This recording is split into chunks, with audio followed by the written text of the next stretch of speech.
Okay, guys, good morning to all of you. We have to start the class now, right? Our class, I can see just some of you in this class. I don't know what is happening to the rest of you, but it's okay, right? Because it's up to you at the end. Let me see our attendance list. By the end of the class, I have to upload the attendance list in a section given by the, given or provided by our coordinator to the university. So it is necessary you can stay right here in the class. And I can see just some of you, right? Can you please let me know if you can listen to me and if you can watch the screen? Can you please let me know if you can? Hello. Good Hello, morning. morning. Morning. Everything is okay. I can listen and watching. Thank you. So let me see now. We are just, okay, 15 people. So it's time, right? The class will be recorded for you, remember? And then remember as well that the next Saturday we're having our first quiz. So the next Saturday, it's a must that you stay in the university. If you're not planning to go to the university to take your, or well, to attend the classes and to take the quiz number one, our first evaluation, it's okay, right? Because you had the permission, but the only thing that you have to provide to me is um, a letter of your current job, right? And or maybe if you're sick, you can get me something, right, that says that you are sick, a letter to be as well. But if you are not having anything of those things, you have to go to the university. If you are missing the exam or the quiz number one, this coming Saturday, you have to take it um, in the coordinator office this coming Monday. I mean, the next Monday, right? From this one to the next one. And I will be giving the exam to one of your teachers right there. And you can go there the Monday morning and say, I am here to take the quiz number one. And that's it, right? What you have to study is the first class and this class, right? So let's start right now after this information. When you have a question or when you want to participate, please stop the class and do it. Got it? Because this is for you. This is your moment to practice your English and obviously to learn more about didactics. Well, guys, to start this class, we have to study this one. It says assumptions about learning. Assumptions. When you hear this word or when you find this word right here for you, um, I guess the first thing that must come into your mind is that sometimes it happens in the classroom. We're having a group of students who are afraid to go to our classroom because they are expecting a lot of things, not only good things, but also bad things as well. For example, you in this group, right? This class, maybe you're thinking, I'm gonna be able to pass the tactic number one and to take the tactic number two and then the teaching practice. It could be a probability, right? You're thinking, I don't know if I'm gonna be able to pass this subject. I mean, not all of you, right? But some of you are thinking or are having these problems. And this is a big problematic in the schools because um, in the school, the student must feel confident with you because you are a teacher, right? And I know that you're not gonna be a clown or you're not gonna be, um, I mean, an easy person, right? The person that everyone can play with, right? No, this is not the idea. But you have to make your student feel confident and comfortable in the classroom. Sometimes this doesn't happen because we are demanding a lot of things which are not according to our planning or our subjects. So the first thing that you have to understand as teacher is that you are not a god, right? Because I have heard many teachers says, I am the god at classroom and my rules are obeyed in the classroom.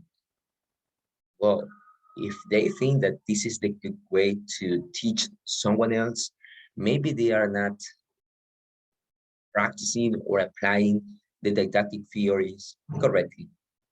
This is something that is very frequency in the classroom. It happens sometimes at the university that you're thinking, right? Let me see. The quiz will be about the last class and this class only. Only 2 classes, right? For the quiz number 1. Okay, continue. So another thing that students are thinking about learning, especially in this second language, is how can I speak English? How can I improve my English? Those things appear in our students' mind. And you are the responsible to make them feel capable to do it. I remember when I was studying my career, right, at the university, my basic English teacher told me in the first year, if you don't speak English, or if you don't learn English and speak English after the first 2 years, you can change your career because you are not going to be able to speak English then. So I think that this is a very rude, right? That someone tells you, approach to you and tells you, um, guy, if you don't speak English in 2 years, you have to change your career because you are unable. This is not appropriate to tell to your students. We have to be very neat with our students. We have to be very clever and clear for them. So in this way, we are changing the classroom management and we're changing the society as well. Well, this is our topic for today's class, assumptions, ideas, right, expectations about learning. During this pandemic, I know that you're like having a lot of expectations, right? A lot of things that happens into your mind, come into your mind. Maybe you're thinking, wow, I am learning English or I'm learning the second language, right? Using e-learning tools. This is not what I thought when I was in high school. Not only for you, right, but also for teachers. We never thought that we will be using this platform to teach you. So what we have to do is to adapt ourselves, right, to the new environment, to the new methodologies that are coming to our classroom. So this is our learning competency. Today, you are going to be able to understand the subject matter of language teaching by participating in some activities, right? Activities are just for speaking and reading. So participating in the classroom is important. And today we have to understand this, right? The importance of the subject matter. Which is the subject matter? Well, the subject is English, right? This is what you have to be doing for the rest of your life. This morning I was teaching phonetics and I was asking some questions like, if a student, because this is what we're going to be doing in this class, right, in didactic. If a student approaches to you and asks you, teacher, how can I identify the syllables in Spanish and how can I identify the same but in English? So no one was able to tell me the truth, I mean, the correct information. Why? Because we're not thinking, they are having the idea, but they are not able to teach the idea. You got it? So guys, the subject matter is the English language. I don't know if you have a classmate right here, or maybe you have a classmate who is coming from the United States, Canada, or any other country which the native language is English.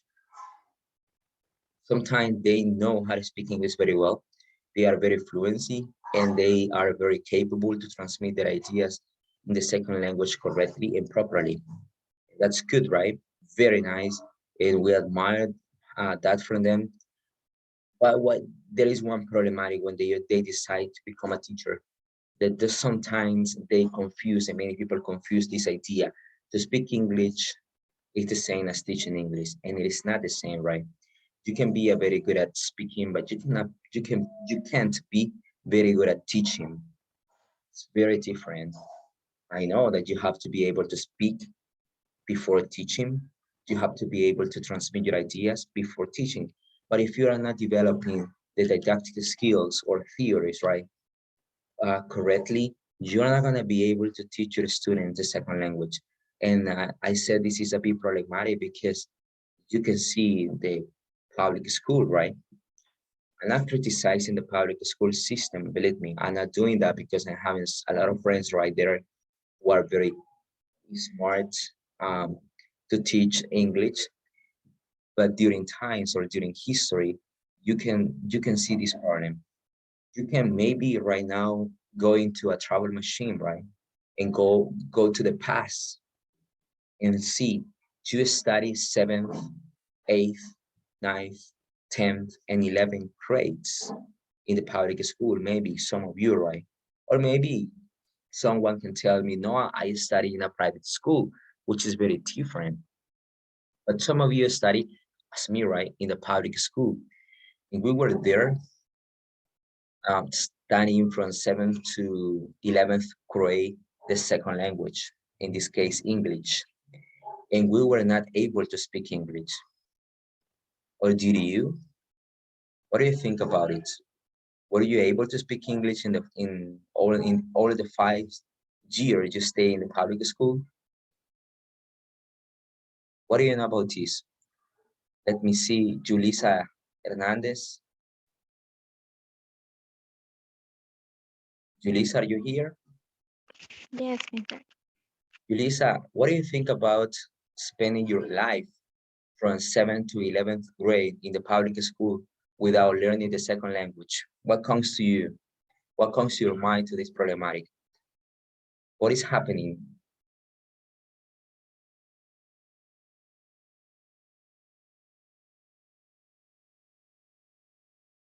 Hi, Julissa.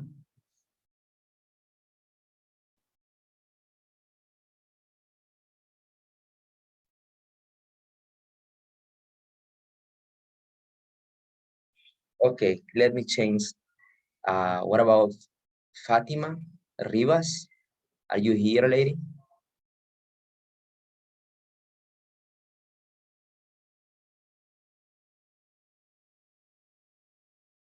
No, I can't. I can't hear you.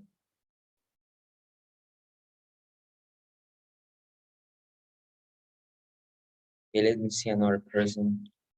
Oh, Fatima is not here. What about Sulma Jamilet? Are you here, Sulma?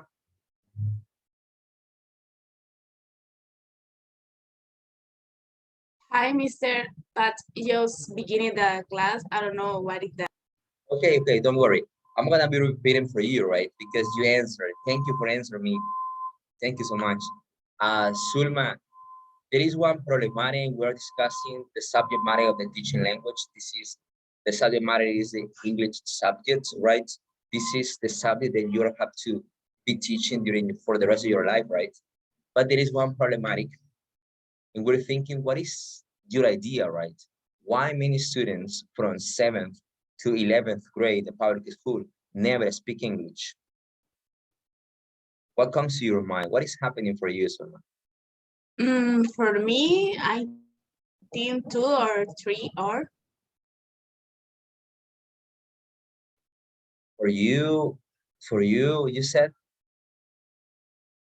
3 or 2 or 2 hours. yes. Okay. So listen, guys, from 7th to 11th grade in the public But school. in Yes, yes, Sulma. with speaking with other person, but for Okay. their other skill, I think the more I Okay. Thank you, Sulma, for your participation. So, guys, there is one problematic. Yes, let me see. Carlos and then Katie. Okay, Carlos? Okay, can you hear me now? Yes.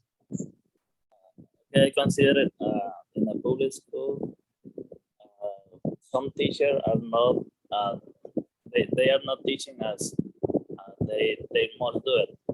In my case, when I was in school, I have a teacher that the only thing that he do is write on the I don't know how to say pizarra. Whiteboard. Okay, whiteboard, and he write all that he had in book Okay. in English and then in Spanish, and we had to write in our notebook, and that's all. That's my English class. Nice. And another point, I think that when we are child, we don't think as we do right now. We don't care about our future. We don't pay enough attention. And maybe now, maybe one of us still is still doing that kind of thing. But I think the joining or those points is like a block to learn English at school. Okay, Carlos, thank you. Yes, you're right. Okay, now Katie. Katie. Stephanie. Well, in public or schools, they don't teach us in the way they should, as my classmate said. But the thing is that in public schools, they only start to teach English about 7th grade, 8 and 9. So this is a problem because I think we are wasting a lot of time, or well, they are wasting time with us because we can learn when we are childs. It is easier for someone to learn another language being a child. So this is a problem, right? And the other one is that we as students usually take the English class as a break.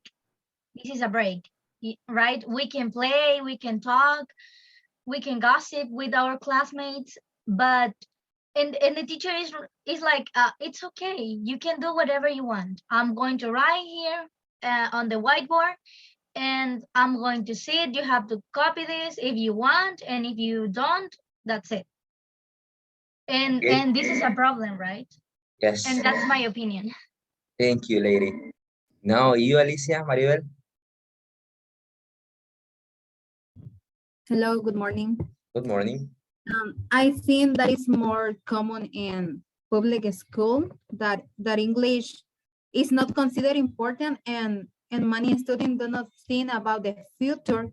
And I think that teaching the English language should be required from the time children go to the kindergarten, because I think that when they are small, it is when it is easier for them to have the connection with the language. Okay, nice, perfect. So the three participation were very accurate. And you're right? Because well, the first participation says that in the whiteboard, the teacher just wrote many words, and the student needs just to copy sometimes the words or translate the words. So, but this is not constructivism, right? This is not part of the constructivism because we are not using the knowledge into the real context. And what you have to do every time is to practice or bring into practice what you have learned into the classroom. So this is the best idea, right?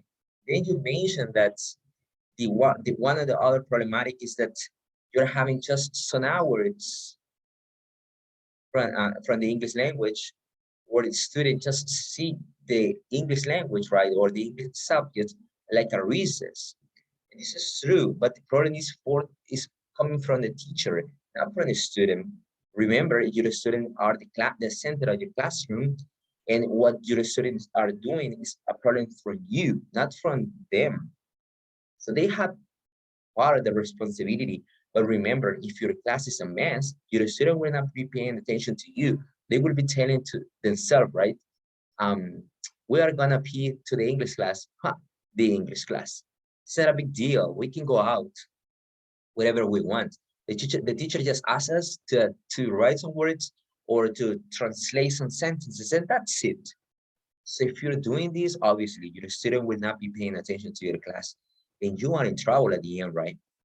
Well, and I like what you say that the student needs to learn English from kindergarten. This is true, right? If you have a cousin, if you have an uncle, sorry, a niece, if you have someone, right, a child in your house, you can start practicing your English and your teaching methodologies with him or her, or the group of children you have in your house. So I remember that I used to do this, right, with my cousins when they were just a little children. I remember that I said, okay, guys, today we're gonna be having our English class. And I remember that I found a whiteboard and I just put the whiteboard on the wall in my house, and I sat every of 10 in front of you, and I started teaching, right, practicing, because in this way I was improving my method, my skills in teaching. But you're right, you said, well, this is a big problematic because um, I'm not gonna be talking about this government, because every government has doing the same, right? So the English subject must be a requirement from kindergarten. Hopefully this year in the exam Avanzo, the students are gonna be, I don't know if they are gonna be having the English language as a requirement, but hopefully they are gonna be applying their knowledge in the English language in a diagnostic test. I know this because I am teaching in high school right now. In the last year, I remember that every of my students were very surprised. They were like, "Okay, yes, you are taking a diagnostic in the English language."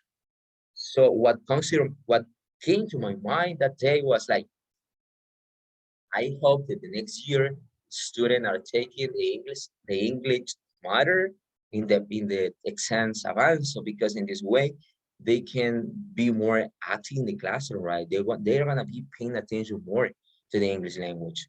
Well, in my case, guys, I had never taught in a public school, but I had a lot of friends right there, and they said that this is happening for many reasons. Well, the reasons coming from the teachers. They said one of the reasons is that our students are not very good at Spanish language. This is a big problematic, that sometimes our students are not, they are not able to understand the Spanish language very well. They don't know how to use the H in Spanish. They don't know how to use the stress, right? The word stress, the accents, and many things. So remember that the Spanish language skills are almost the same as the English language skills.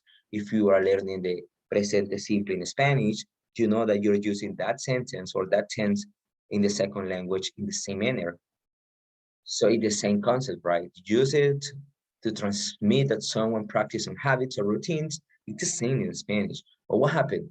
What is happening is that our students in the public school are not having very good teachers sometimes in the Spanish language.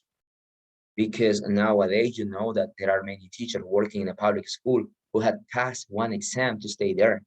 So it means that they are very capable in intelligence because they are past exam, and now they are there. They are working in a public school because they deserve to stay there. It means that they are very good at in the English language. So guys, this is something that we have to reflect to ourselves, right? Because you are gonna be there in the future. Now look this. It says, if you can read this, thanks a teacher. This is one of your role, right? Remember that I said that you are a superhero for someone. And if you can read this, probably you're a teacher. Yes, right? This is something that happens.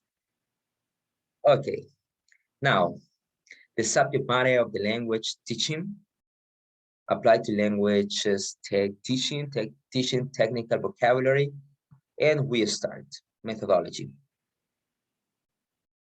Everyone, right, in this group has different kind of methodology to teach the second language. For example, some of you can say, well, teacher, when I am teaching English, so sorry for the interruption, believe me.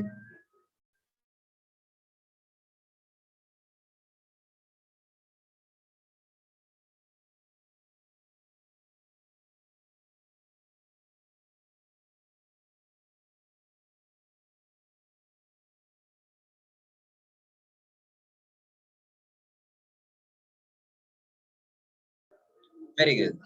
So continue. So sorry for the noises, guys. You know, we are in the house right now, and this is something that every teacher and every student suffers, right? Because of this pandemic. When this is happening in front of my house, I choose to just um, turn off the microphone and the camera, and then we can continue. So you can see here methodology for, you know, every person is different, right? And everyone is using the methodology they want in the classroom. You can say, for example, in my classes, teacher, I used to teach my student using some songs. Good. If you teach your student using some song because you like music, that's good, right? That's your methodology. Your student will be loving your class this way. Or maybe you can say, well, teacher, in my classes, I'm teaching English dancing, right? By dancing. Well, that's good. Using mimics. Okay, okay, very good. Or you can say, well, in my classes, I used to dictate during the whole class. Well, it's your own methodology. If you think that this methodology is good for your students and your students are learning the second language, that's nice. Remember, I'm not gonna be here, or no one can go to your classroom to tell you how to teach, right? Because you are different. Maybe a principal can guide you and tell you, hey, teacher, I need you to please um, put this classroom in order. I need you to please ask your student to be silent. Well, those things are some general aspect, right? Or maybe your principal or coordinator can approach to you and tell you, look, teacher, into the classroom, the cell phones are not permitted. So, and I saw some of your students shining during your class. So this is part of the classroom management, okay? This is not part of the methodology. Maybe someone can go to you and criticize your methodology by telling you, your students are not paying attention to you because of your methodologies. The one thing that bothers me a lot is when someone who is not a teacher go to you and tell, hey teacher, the methodology you use is not correct. And I asked, oh, you are a teacher? No, So this is something, guys, that will be happening to you every time during a year school.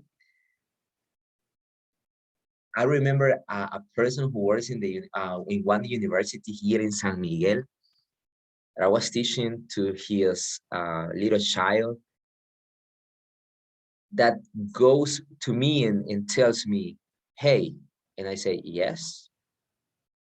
Look, I'm coming to you because I want you to change your methodologies. And I was surprised, right? Because firstly, he was not in my class. Secondly, he was not a teacher. I know that he was not a teacher. And I asked, why you say that? Because I am a university teacher, he told me. And I said, wow, you are incredible. Well, I let him to speak, right? By the end of the talk, I said, well, look, I know that you are a university teacher. I am a university teacher as well. And this doesn't let me to shout it out, right? Or to tell anyone that I am a teacher at the university. I feel complete and comfortable and confident teaching to children. But listen, you are not a teacher. I said this because we have to let the people, the society, that our career is respectful. And I said, look, you are not a teacher, you are an engineer. And as an engineer, you know what you're doing into the classroom, but you are not applying teaching or didactic methodologies properly because you never study pedagogy or didactic. If I am teaching your student in this way, it is because I know that your child will be learning and will be able to speak English by the end of the time, because this is a process. I'm not gonna be speaking Spanish during the class because your child is gonna be getting accustomed into the classroom listening to me speaking Spanish. So this is not the idea. This is why I am using this kind of methodologies. And if you don't like my methodology, you can go to the principal office and let him to know that I'm not a good teacher. No, I said this because it is very offensive when someone approaches to you telling you to change the methodology. But what is methodology? Methodology is the way you follow. Got it? According to this one, in methodology, you are doing some productions, research. You are applying practical techniques. and some design learning process or plannings. Guys, listen, during the class, if you are using some kind of specific methodology that you consider are very good and are very accurate for your student, and you're sure that your student will be able to speak the second language, continue doing it because you are the teacher. And I know, right, that after this subject, you will be able to understand what is a methodology and the methodology that we have, right, according to some didactics important for people. So if you think that your student will be able to speak the second language, so let them to continue with the same methodology. Don't change it. Why? Because if you change it because someone else tells you, maybe you're not gonna be feeling confident in the classroom or complete into your classroom. And this is a big deal, right? Because the first person that must be very complete, confident, comfortable, and all of the adjectives that you can put right there is you. Because if you're okay, your student are okay. And listen, by the end of the process, the parents who are paying the fees, right, in the school for their children to attend your classes are just expecting one thing. The parents, the principal, and coordinators. I am an English coordinator in the school I work. I am the English coordinator. I am in front of many teachers. And what I say to my teacher is, listen, if you consider that in that way your students are learning, continue doing it. You got it? Continue with that process. Because if using that methodology, your students are learning the words, vocabulary, sentences, and structures, and they are able to apply those structures in a real conversation, you are doing a great job. But if they are not applying the things that they are learning in the classroom, listen, you have to change your methodology. Got it? I don't know if you have understood, but this is the English matter, right? So I say this because the student must be very receptive to you, right? And when they are using their own methodologies, they are not changing anything because they know, they are sure that they are doing a great job, the results comes. Remember, the only one thing that the parents in every school, in every private school, in every bilingual school, even at the university, are expecting for the teacher is that students speak English by the end of the process. You got it? They are not gonna be talking about your methodology because they don't know about methodologies. They don't know about method. They don't know about techniques and approaches. They don't know about that. Doctors don't know about the approaches you're going to be using in the classroom. What they are going to be expecting is that their children speak English by the end of the year. If the children are speaking English by the end of the year, you are a great teacher. And that's the only thing that matters. And obviously, right, your principal, your coordinator will be telling to you, wow, you did a great job during this year. You got it? No one, it's very difficult to find parents that know about teaching, about methods. So it means that by the end of the year, they are just expecting about results. But the result will be coming by the end of the year according to your methodologies. Have you ever, have you understood what I was telling to you? Did you got it? ¿Le han entendido hasta el momento la importancia de la materia? Yes, mister. Yes. Very good. Thank you very much, Carla. Yes, mister. Thank you. So continue. Method. Prestemos la atención a esto. El método, la técnica y el approach. Que el approach viene siendo como la filosofía. Prestemos la atención a esto. It is general since it includes all the elements of the learning process. It is a guide to teach. This is the method, right? It is technical and precise set of information that is beyond a personal statement. This is the technique. A method must be proved to work efficiently. It must be systematic. The method must look for acquiring a meaningful learning. So by the end of the year, this is the only thing that matters. That your students are able to speak the second language. And according to a Chinese proverb, I read this 2 years ago, a Chinese proverb that says, for every teacher, 1,000 methods. You got it? Para cada maestro, 1,000 métodos. Ese dice un proverbio chino.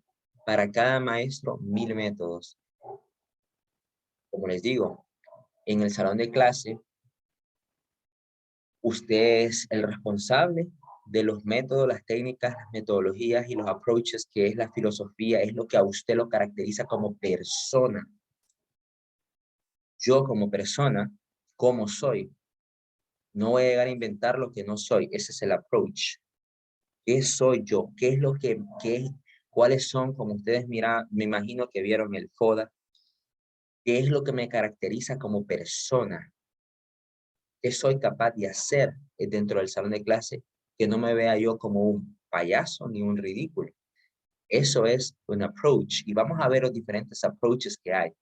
¿Qué métodos puedo utilizar? Porque las tres cosas van de la mano. El método, la técnica y el approach. El método, la forma en la que yo hago que mi estudiante adquiera un significado, perdón, un aprendizaje significativo. ¿Cuál es el camino que yo utilizo para que me dé resultado y ese niño de 10 años produzca el idioma? ¿Qué técnica uso? Ahora hay un montón de e-learning tools. ¿Cuáles son las técnicas que estoy utilizando? ¿Qué es lo que hago? Juego dinámico. ¿Qué es lo que hago? ¿Qué técnica desarrollo? ¿Y cuál es mi approach? ¿Qué me caracteriza a mí como persona para lograrlo? You got it? I Yes, know. Mr. Thank you. I know. Sorry. Ajá. En el caso del approach es mi filosofía, o sea, ¿qué me caracteriza a mí que me hace a la misma vez diferente de las demás personas? ¿Es correcto? Va de la mano con eso, aunque ya lo vamos a ver más detallado. Pero Sí, sí, porque ahí estoy un poquito. sí, ya lo vamos a ir viendo más detallado. So, but thank you for your participation. Thank you so much, Carlos, Carla, Katie. I know you were participating today. So continue. Now listen to this one, the direct method. Solo voy a mencionar, no voy a profundizarme porque estamos comenzando. Además, ustedes llevan didáctica 1, didáctica 2 y teaching practice, ¿verdad? Así que no lo voy a poder hacer en una sola clase. Esto, el año pasado estuve enseñando didáctica 2. Yo entiendo, ahí en didáctica 2 vimos los métodos, así como los que estamos acá, más profundos. En mi caso, sí hacemos exposiciones, fíjense que son las teaching practice, demo teaching practice, pero yo jamás permito que se extiendan, así que quizás en una sola clase hagamos todo eso. Sí intento aprovechar el tiempo en este sentido. Y tenemos acá direct method. Ya sabe usted, me imagino, cuál es el direct method, right? Maybe you're having an idea about direct method. Maybe you're thinking, it is what you were doing from the beginning of the class, right? Speak just in English. Go directly, practice the second language acquisition. That's true. Direct method means that, right? When you are essential to speak, when you practice, when you make your students speak the second language. So as I said before, during the class, guys, what you're doing is that you're using a lot of method. Eso es otra cosa, miren. Cuando les digan métodos, que son las formas a seguir, recuerden, hay varios métodos, directo, audiolingüístico, está el TPR, que es el Total Physical Response, está el Grammar Translation Method, Silent Way. Todos los métodos existentes no son aplicables uno solo dentro del salón. Hay que irnos quitando eso, ¿verdad? Yo voy a utilizar el direct method in my class. And I'm gonna be speaking just in English during my class. No, sometimes during the class you're speaking Spanish. Sometimes during the class you are letting your student to dance, and you're using the total physical response. You are using method during the class, not only one method. You're using methods. You got it? It's a combination of methods. Obviously, sometimes you're using 2 more than 3, right? I mean, usted utiliza se pega más a estos que a aquellos. Usted dice, no, es que estos van conmigo más que todo. que estos otros, porque la verdad que con el Total Physical Response Teacher, yo me siento bien raro haciendo dinámicas, así como bailando con ellos. Hay gente que así es, hay gente que no le gusta. Miren, yo no soy bailarín, créanme. I'm not very good at dancing. Yo no puedo bailar, sinceramente, yo no puedo bailar. Pero hay ocasiones que con mis estudiantes hay chums. ¿Saben qué es una chums, verdad? No hay que una alita, una de las que comen ahí en los restaurantes, sino que son aquellas cancioncitas que traen los libros que vienen como con rimas. Entonces ahí nos piden que mueva las manos, que mueva la cadera, y yo comienzo, cuando le estaba dando clases a los de tercer grado, segundo grado, en el 2000, mi última vez en ese grado fue en 2018. Bueno, yo le decía, empezaba a bailar porque es parte de lo que es ser un maestro. Y los niños pequeños no se ríen de nosotros como que te voy a criticar por cómo bailes. No, ellos quieren participar. Got it? So you have to be doing this. And I know that sometimes you're thinking, but what about my religious principles? I know, that's why we say approach. ¿Entienden? Por eso es que mencionamos el approach. No todas las personas ven esto de la misma forma, porque dicen, hay cosas religiosas también que no me permiten hacer esto. Y es respetable, es respetable. Yo nunca en mi vida, I had never played, for example, reggaeton in my classes. Never. I had never done that. Nunca lo haría. Pero tengo un amigo que se ponía a bailar, ponía eso y yo me quedo. Okay, you got it. This is about methods and approaches. Cada quien en el salón sabe lo que le funciona más. No somos iguales y esto hay que irlo desarrollando, que no somos iguales. So in my case, I'm a Christian person, and when I am just playing some songs, I choose to play neat songs, some that talks about love, some that talks about something positive for my student. But this is the way I am, right? But maybe you're different. Maybe you say, nah, I'm not gonna be playing something different to my students. That's up to you, right? And according to our institutional philosophy as well. Esa es otra cosa, ¿verdad? Vamos a apegarnos a los métodos, a los principles, a los approaches, a las técnicas. También vamos a tomar en cuenta la filosofía institucional. Eso es importante. ¿A dónde estamos trabajando? Si yo estoy trabajando en un lugar que no permiten esto, pues mis métodos van a ir variando, porque eso se le conoce como filosofía institucional. La UNIVO tiene filosofía institucional.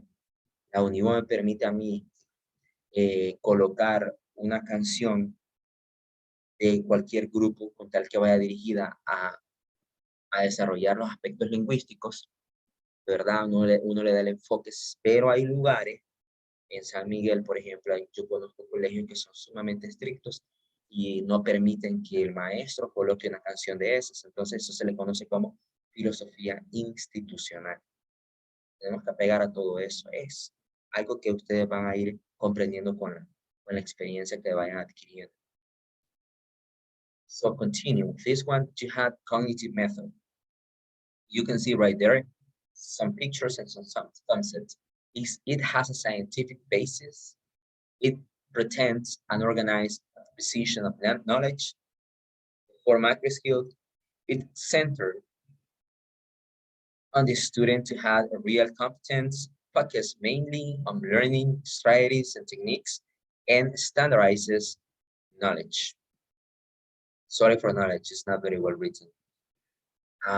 Well, in this case, guys, what we have to understand about the cognitive processes is that you have metacognitive and cognitive method. Metacognitive means that the student are acquiring, for example, in this case, when we talk about metacognitive processes, it talks about the thing that the student acquire autonomously. I mean, what students are learning by the environment, by the society. Because one day, one of my students started using some technical vocabulary in the classroom. She was a student in 9th grade, and I was like very surprised. And I asked her, how do you learn those words? And she told me, because I like to listen to music. So you got it, metacognitive process. The student learn from what the thing that surround the students out of the classroom. Cognitive process, this teacher is helping the student to acquire knowledge, guide the students, let the student to improve to get a result. At the end, for example, you find here 2 pictures about exams, TOEFL and IELTS, and you said the student will be able to pass the exams because all of the teachers have been doing something incredible or great in them. This is cognitive method because the teacher is using a lot of technical things to improve in the students' the skills.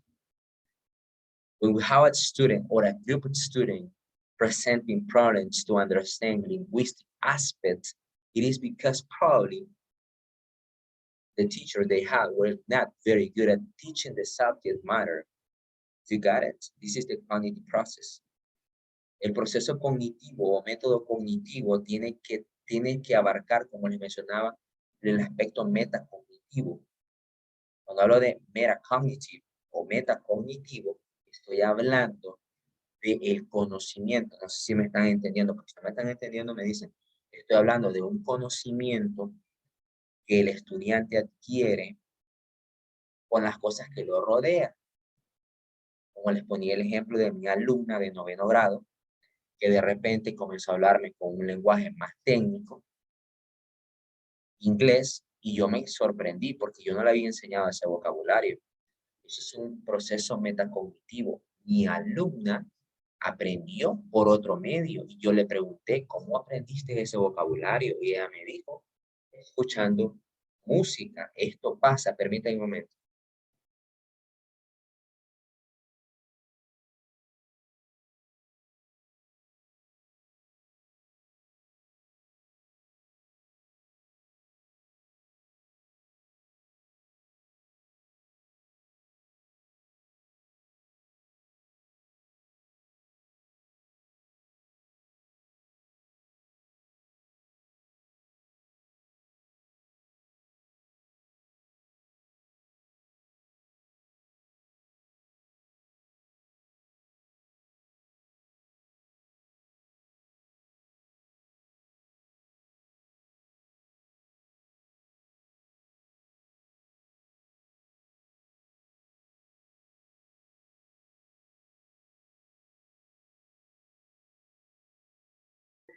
Okay, guys, sorry. But the tortilla were coming to the house. So sorry for it. Okay, continue. Bien, les estaba explicando el proceso metacognitivo y cognitivo, que son métodos, ¿verdad? Cuando les hablen del método metacognitivo, que tienen que ver ambos con el constructivismo, cuando les digan metacognitive method, lo que se les tiene que venir a la mente rápido es the process in which students learn something that they don't learn into the classroom. The cognitive method or process is when the teacher guides this student with all the knowledge they have during a process to get a result. No sé si me entienden. Metacognitivo, lo que usted ha adquirido para llegar a esta clase. Porque yo no puedo venir acá a enseñarle vocabulario, ¿verdad? Cuando usted me hable, yo voy a entender que usted probablemente ese vocabulario con el que me habla lo aprendió de un maestro adentro del salón de clase o probablemente usted es un intérprete y anda con norteamericanos y ha adquirido ese vocabulario. Ese es un proceso metacognitivo porque es autónomo. Usted se rebuscó por ello. ¿Qué es lo que me toca a mí como docente? Aplicar el método cognitivo, es guiarlo, ayudarle, pulirlo para obtener un resultado. En este caso, pasar ese examen. You got it? You got it? Have you understood until right now? Yes, mister. Very good. Excellent. Continue. The effective or emotional method. Solo lo estamos mencionando, ¿verdad? No estamos profundizando. Nice. It says psychology student, totally centered on the psychology of students. There is an emphasis in the relation between students and teachers.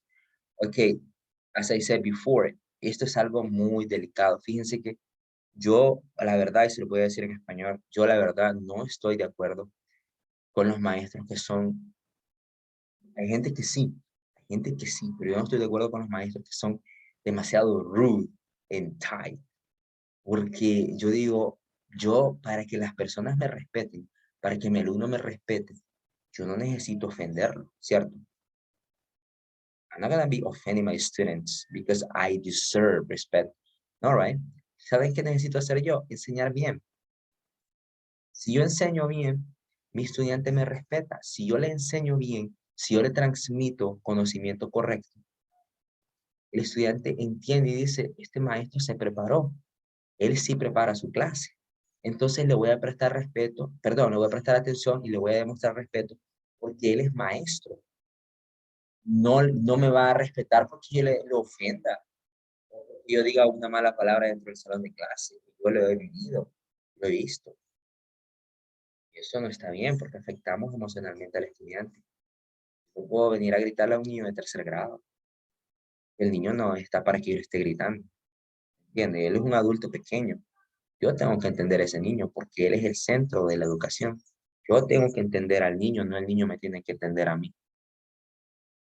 ¿Comprenden? Yo no puedo ir a ofender a un niño con 10 años de edad porque él en su mundo él está bien en su mundo, ¿me entiendes? Tengo que bajarme a su mundo y comprenderlo porque el adulto aquí soy yo, no él.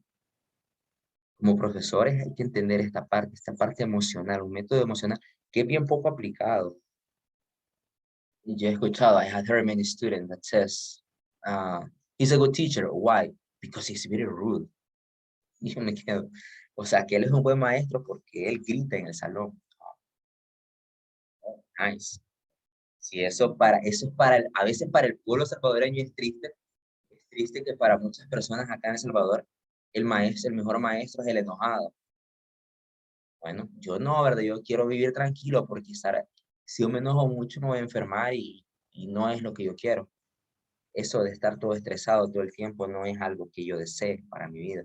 So creates an effective feeling for the target language, or L2, right? And it has a motivational psychological thesis support. So you have to motivate your student in a class. Your student must want to stay with you, right? Your student must feel complete with you. Claro, los niños son niños. Miren, yo he tenido niños que les doy clase y le dicen a la mamá, ya me siento que soy gringo porque recibo clases de inglés. Y uno no se pone a reír, ¿verdad? This happens.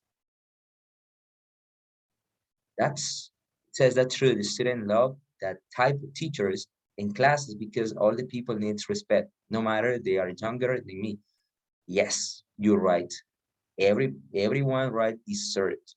Everyone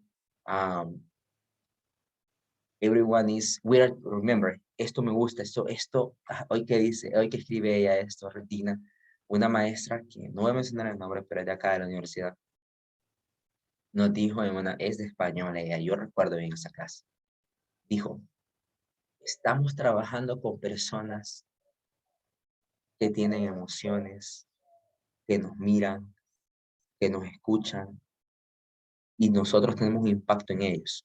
Por lo tanto, son nerds, no inertes. Y yo, tiene razón, yo no estoy trabajando con una máquina enfrente. ¿Entienden?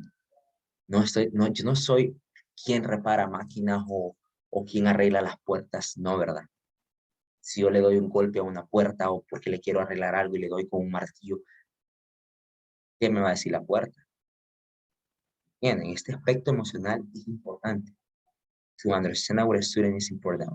But one thing, cuando hablamos de entender al estudiante, no estamos hablando de que la clase va a ser un desastre, ¿verdad? Tampoco. Como les digo, el tipo de maestro crea el ambiente dentro del salón de clase. Mis estudiantes no necesitan salir corriendo porque ven que yo voy para el salón. Porque eso pasa a veces. Mis estudiantes no necesitan estar callados porque creen que le voy a levantar la voz. Mis estudiantes necesitan estar callados porque saben que van a aprender algo nuevo. Si usted logra eso, usted sí tiene madera de profesor. De lo contrario, no, ¿verdad? So continue. Communicative approach. Oh, this is what the government is trying to apply in the schools. And this is what we are trying to apply in the university and every bilingual school or academy. The communicative approach. The communicative approach means that you are going to be trying that your students speak English as a second language, right? That your students stay practicing the second language, that your students are acquiring the second language, and they become bilingual people in this community called society. For example, also known as natural approach. It has an empiric philosophical base, centered on real-life situation, competences, experiments with instructional materials, learning English for specific purposes. So it means that you have to help your student to speak English using different kind of purposes. For example, in bilingual institutions or schools, there are some teachers who are teaching science, okay, literature, phonics, Bible, Spelling, language, grammar, poetry, mathematics. Let me see what else. English, right? English. And all of those subjects that I mentioned before, they are teaching in English. This is the communicative approach. This is why many bilingual institutions around El Salvador are trying to do. The government, according to the syllable, right, they say that they are having the communicative approach. But the results sometimes don't reflect what they say. I know that many of them are very good, and I know that many of them are doing a great job. But sometimes that don't happen, right? Okay, the structural linguistic method, academic study of languages, international standard, constructive linguistics, and language interference in nature. Okay, so you can see here Noam Chomsky and phonetics. Why? Because when we said structural or linguistic method, is that you are trying your student develop the branches of linguistics. Ya, no, le puedo hacer una pregunta, pero así, para que hablemos de esto, miren. Voy a elegir a alguien y sin ir a Google, ¿verdad?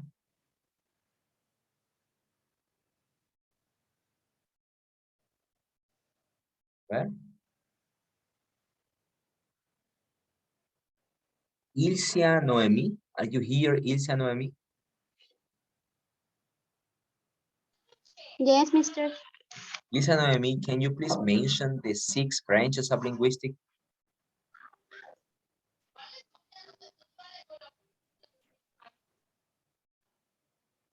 ¿Podría mencionar usted las 6 ramas de la lingüística, Ilsia?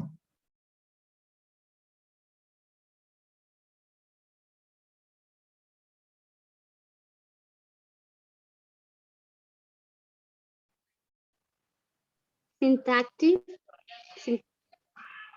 Ajá.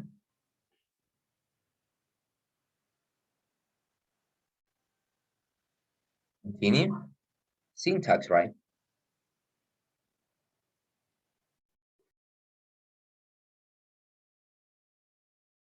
pragmatic, Pragmatics, ajá.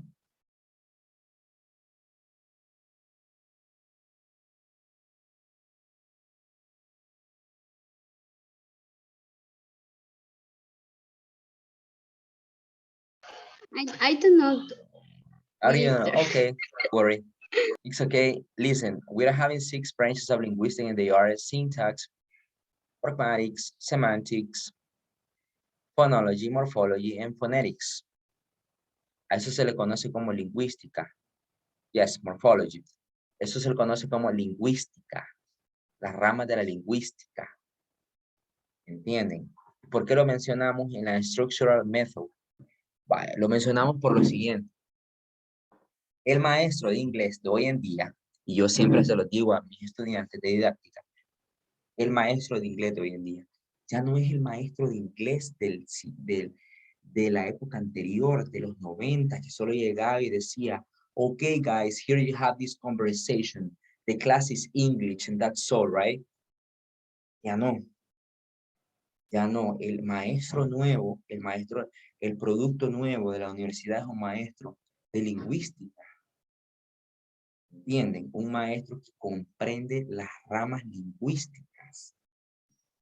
Porque comprende las ramas lingüísticas, el estudiante que tiene enfrente, el niño que tiene enfrente, es un mejor hablante del idioma y es más dotado que los de antes. ¿Por qué? Porque el niño comprende aspectos fonológicos, morfológicos, sintácticos, pragmáticos, semánticos. You got it? But if you are not very good at this aspect, right, of linguistics, you can start right now. Why? Because one day, maybe you're gonna be going to work with me, for example, in my school, in the school I work. This is just an example, right? And I will be like interviewing you and asking you to teach a demo class, and then I will be telling to you, okay, guys, you are gonna be diagramming. And if you are not able to diagram, I'm so sorry for you. You got it? Maybe you're gonna be applying for kindergarten. Imagínense ustedes quieran aplicar a kinder en un colegio privado bilingüe. Por eso les hablo de que el maestro sale distinto. Usted dice, bueno, yo voy a aplicar para maestra de kinder. Bien, respectful. Y ahora yo les digo, the kindergarten teacher is very smart and intelligent. And I had heard many teachers at the university that they say that they are better than an English teacher working in kindergarten. They're wrong. Why? Because sometimes they don't know about phonology. Believe me, this happens. Creative, yes, energetic, pero además de ser creativo y todo eso, le digo yo a usted, okay, you want to be an English teacher for kindergarten? Yes, you have to teach phonics. ¿Qué es phonics? Phonology. ¿Entienden? O sea, no van a ir a enseñar car, blue. No, no van a ir a enseñar I go to school. No, in kindergarten. You have to go there to teach phonology. And if you haven't studied phonology very well in phonetics, maybe you're not going to be having the results you want. Why? Because in the kindergartens, right, area, in private schools, San Miguel, San Salvador, wherever you go, you will be finding the same. Phonology. What is phonology? The combinations of sounds.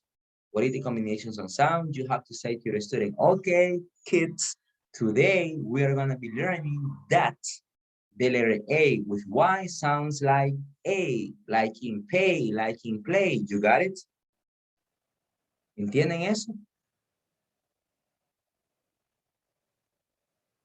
Yes, Mr. Nice. Es que ya no crean que es como antes, que soy maestro de inglés y voy a enseñar el verbo to be. No, ¿verdad? Aún el verbo to be es parte de la gramática, que la gramática es parte de la sintaxis. A eso se le conoce como Structural Linguistic Method. Es muy distinto, ¿verdad? Usted va a ser un maestro de inglés que entiende lingüística. Este es su área, la lingüística. De esto que ustedes van a comer, de la lingüística. ¿Comprenden? La vez pasada vi un meme que decía, si te gusta la filosofía es porque no has probado la lingüística.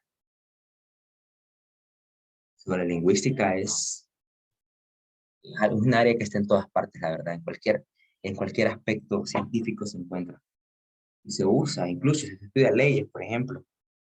Si se estudia leyes, usted va a encontrar aspectos semánticos y pragmáticos o sintácticos en algunas situaciones. And I said this because I'm studying, right? This area as well. Se encuentra, and I had seen and stayed in some classes given by some churches, and they are using some semantics and pragmatics ideas. This is why linguistics is important, and you are the teachers of linguistics. So I hope that you have gotten the idea, right? Espero que le hayan agarrado la idea a este punto. ¿Y a qué nos referimos con este método lingüístico? ¿No? Ya no es lo mismo. Okay? It's not the same as the past. You're different. Cuando vaya a la universidad, ustedes ven acá que está el International Alphabetic System. Está aquí. Ahí están todas las letras, las 26 letras del abecedario inglés, the 26 letters in the English alphabet. Okay. You are selected to teach phonetics. Imagine that you are selected to teach phonetics. What you're going to be teaching is linguistic, branches of linguistic. Imagine that you are selected, you are the auction, and the coordinator calls you and tells you, okay, teacher, we are here an opportunity for you. And you are very eager, you are very positive, right? And happy. And you ask, and what is the subject? And he tells you, phonetics. You don't know anything about phonetics. What are you going to be doing? Or maybe the teacher, the coordinator tells you, you're going to be teaching compare grammar. What is compare grammar? Syntax. You're not very good at that. Or maybe you're going to be teaching pragmatics. You are not prepared for teaching pragmatics. So this is a big deal. What we have to do is to develop our linguistic skills very well for teaching English. I know that seems very tedious, but happens. Okay, didactics, what is didactics? It is a teaching method that follows a consistent scientific approach or educational style to engage the student mind. Remember, it's what you are choosing that gets results by the end of one course, goals, or whatever you have, whatever you are focused on, right? Approach, listen, describe how people acquire knowledge. An approach is the way of looking at teaching and learning. Underlying any language teaching approach is a theoretical view of what language is and how it can be learned. This is what I've been telling to you. It's according to you, right? Your attitude, how you are, how the language might be teaching. Function, an approach kids rise to methods, the way of teaching something, which use classroom activities or techniques to help learners learn. Esto es lo que les mencionaba al inicio. El approach viene siendo como su propia filosofía, la filosofía del maestro. ¿Qué método, qué técnica, qué actividad utilizaré? Que le ayuden a mi estudiante, va a depender mucho de mi manera de ser. Okay? I'm not gonna be like thinking I will be copying everything from that teacher. Why? Because it's very good. You are a nice person as well. You got it? I know he or she is very good at teaching, but you can be very good at teaching as well. Not only him or her, right? Okay, differences. Approach is the way in which you will approach the piece of whatever you're teaching. Approach is what you are going to teach. Method refers to how you are going to teach. Approach in general, method in specific. El approach, la filosofía en general, el método en específico. Examples of teaching approaches: teacher-centered, learner-centered, subject matter-centered, interactive, teacher-dominated, constructivist, and so on. As I said before, the method is specific and is the way you follow to get results. What you're going to be doing is applying techniques, what made the results come faster according to your philosophy, approach, how you feel in the class doing this, what led you be a good teacher. Teacher center, and here you will be finding the same, right? The thing that you're having right there. I mean, these ones, you have that vocabulary in that space. Okay, guys, so we are now finishing the class. I don't know if you have a question.